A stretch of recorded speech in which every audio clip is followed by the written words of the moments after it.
Guys আসসালামু আলাইকুম। প্রচুর ঠান্ডা। এই টোকিও স্কাই টাওয়ারের পাশে একটা ব্রিজ আছে, আমি হাঁটতে হাঁটতে ব্রিজের পাশে আসছি। প্রচুর ঠান্ডা, তাই এটা লাগাইতে হয়েছে।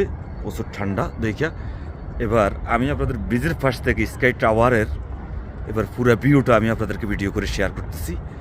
আপনারা দেখেন এই যে স্কাই টাওয়ার, এই ব্রিজের পাশে এই দেখেন। এখানে এখন হইলো এখানকার টাইম বাজে হইলো 4টা, বিকাল 4টা।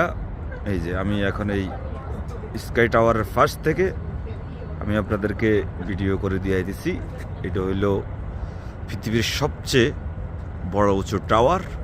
স্কাই টাওয়ারের পাশে আমি দাঁড়িয়ে, এই ব্রিজের পাশে দাঁড়িয়ে আমি আপনাদের জন্য ঠান্ডার মধ্যে দাঁড়িয়ে ভিডিওটা করতেছি, আপনাদেরকে দেখাইতেছি। এটা হলো জাপান টোকিও সিটির মাধ্যমে পড়ছে, টোকিও সিটির মাধ্যমে পড়ছে আসাকুসা সিটির নাম হলো আসাকুসা সিটি।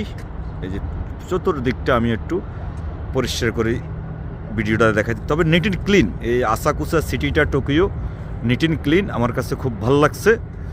তবে প্রচুর বহুত এক্সপেন্সিভ এখানে, যেটা বলার বাহিরা। অনেক এক্সপেন্সিভ মানে এখানে প্রচুর ট্যুরিস্ট আসে, তো সারা পৃথিবীর ট্যুরিস্টগুলো এখানে বেশিরভাগই আসে এই আসাকুসা এই স্কাই টাওয়ারটা দেখার জন্য। আর ওখানে একটা টেম্পল আছে টাওয়ার, সারা জাপানিজরাও আসে, পুরো জাপানিজরা বা সারা পৃথিবীর এরা যে ধর্মের অনুসারী তারা সবাই এখানে আসে দেখার জন্য। এই জন্য এখানে বহুত এক্সপেন্সিভ। তো আসাকুসা সিটি থেকে, জাপান টোকিও থেকে, স্কাই টাওয়ারের পাশ থেকে আমি বাহার হোসেন চৌধুরী বিদায় নিচ্ছি। সবাই ভালো থাকবেন। আসসালামু আলাইকুম।